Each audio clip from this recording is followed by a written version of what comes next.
Rogue, a story about players wanting to stand up to the oppressed part of the metagame and take on the Big Five for a chance at their little piece of the glory cake. Because, I mean, who wants to play Virtual World and Dry Tournament, right? Make sure you guys subscribe so you don't miss out on the top 5 things that we do every single format.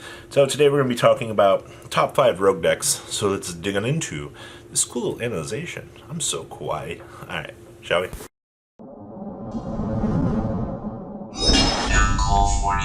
Kawaii Deska MK40 Des here. Alright, number 1 on our list of rogue here is going to be Brigade. Now, I've got Lund whispering in my ear every single day, telling me that Kit broke the whole Lyrical Lisk Brigade deck. Which means that Simorgh plus Stormwinds, I don't think they play Apex Avian in the deck. Well, what makes this deck so good? So, you get to cheat out like a double Dragon Lords, which gives you a bounce for a discard. By the way, it's a quick effect. For those of you that are like, why would I play double Dragon Lords? Yeah, it's got a bounce ability. So you can like produce a Stormwind, plus the whole kit and shebang for that. I think my favorite board is like Stormwind plus the Bird Link, like a double Dragon Lords. I think it's like the minimum you can do at some points in the combo. And they like, you have the double Dragon Lords to protect the Stormwinds. So like, what's your opponent supposed to do? Alright? Oh, and by the way, so all of your Brigade cards all further your strategy by allowing you to cheat Link Summon. So whatever you got from the Beast Warrior end or Wing Beast toolbox for Link monsters. You also got what? The Disparable Doom Eagle, or whatever its name is, that you can banish things from your opponent's graveyard. And once they have no monsters, then you're just sitting on what? A 4800 attacker because it gains 2400 when there's nothing in the opponent's graveyard? Huh. So the entire deck is just a consistent Link climbing package. Oh, and you can also splice. If you really want to go play like Black Wings or something with it, you can. Alright, like that's the cool thing. Like, the engine is good in itself as a pure deck, and it also furthers game plans for Rogue. So, yeah, I think that the deck sitting at the dinner table is probably one of the better Rogue decks coming on out here for 2021 for February. It's going to be kind of interesting. Now, with that being said, though, we got to talk about our new friends, the Prank Kid Antipater, or just Antipater in general. So Paul Cooper topped the extravaganza this past weekend with the first Antipater list without Prank Kids that we've seen. With that being said, though, the Prank Kid Antipater deck has been the more favored version as of late. So your big differences, Paul Cooper's list shifted more towards the generic Revival Golems, I think it was his name. It's just more of the generic old stuff, minus, our good friend, Block Dragon. You will not be missed. And then you come over to the Prank Kids variant, and you're like, alright, so we play 3 Roxys, because synergy, and then we play some off one. I've seen Water and Fire being played for the off ones. I guess it comes down to your flavor. Like, do you want to gain life, or do you want to burn your opponent?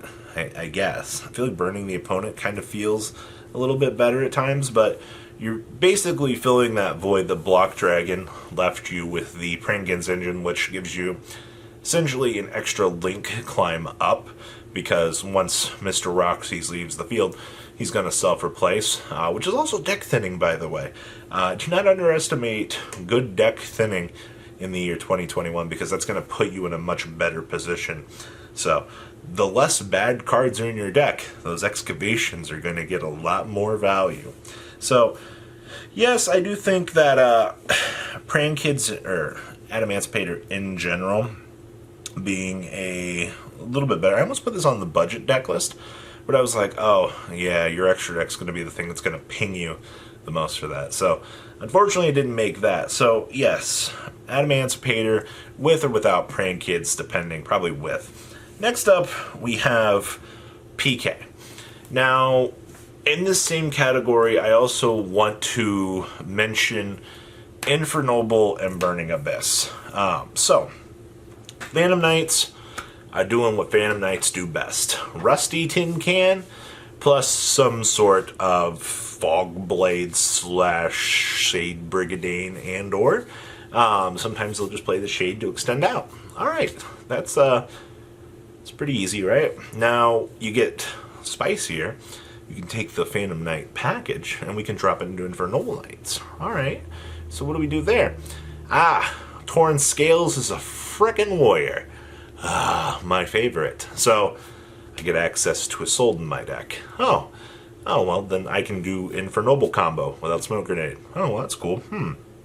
You know what else has synergy with? Burning Abyss. Level 3. Alright, isn't that cool? You get access to the best of both worlds because of this.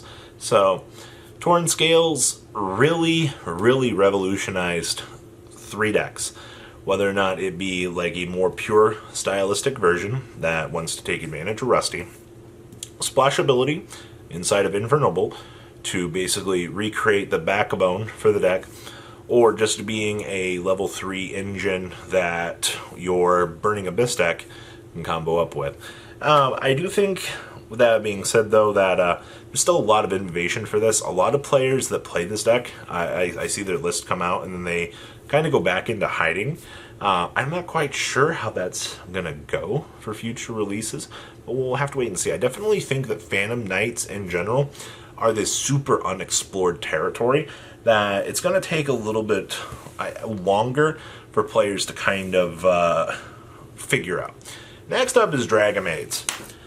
Pot of Prosperity is good and expensive. With that being said, though, we get a further fertility option. So we can filter further into the deck. Pot of Duality is a good card. So a lot of the things that Maids were doing pre-Prosperity was they were playing Extrav for the control variant.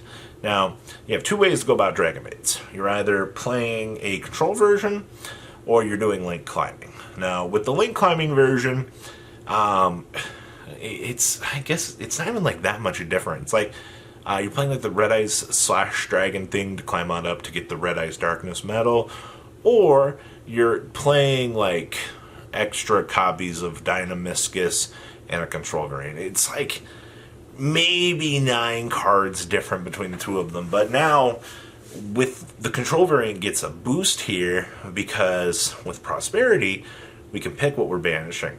I don't have to worry about banishing like all my shows or all my kitchen or all my house Maids or whatever. We get to pick. On the downside is if we were playing Extravagance, I have to bulk down. Your extra deck gets to be designed a little bit better when you're looking at Prosperity versus Extrav. So LPs still exist in the format, which is absolutely amazing, by the way, for Maids as a pure deck. Now, Maids are being splashed in Dragon Link. That's a whole nother subpar category.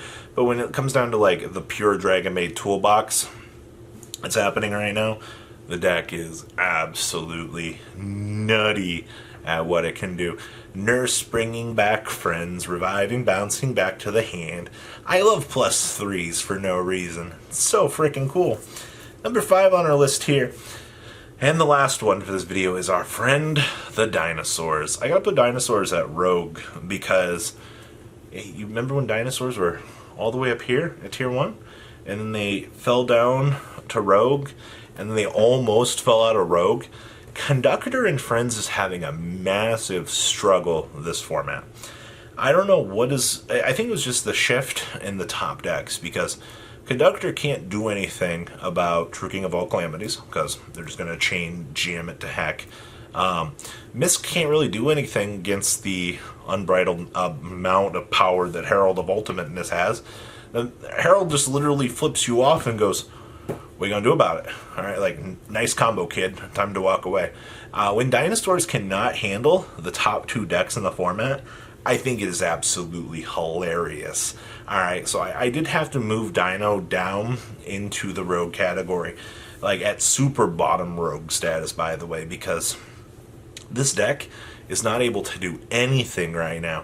And it is freaking scary, alright? When you see one of the best decks didn't even hardly lose anything at all, if it even did, on the last list, come on into Pot of Prosperity here. Pot might make a difference, but I don't think it's going to matter all that much. So I think Dragon Maids destroy this deck now. So what do you guys think about the top 5 rogue decks of February 2021? Please leave a comment down below. Make sure you guys are subscribed. And I'll see your beautiful faces back here later on in the day. Peace out, guys. Thank you, patrons, for making the ride never truly end. Without you guys' support, well, I would probably be doing Truffle Shuffle videos for a living. Guys, please check out VanCool40 for all of your Cardfight Vanguard content brought to you by MCool40. And if you are looking to pick up singles, check out mcoolgames.com for your trading card game needs. Thanks for watching, everybody.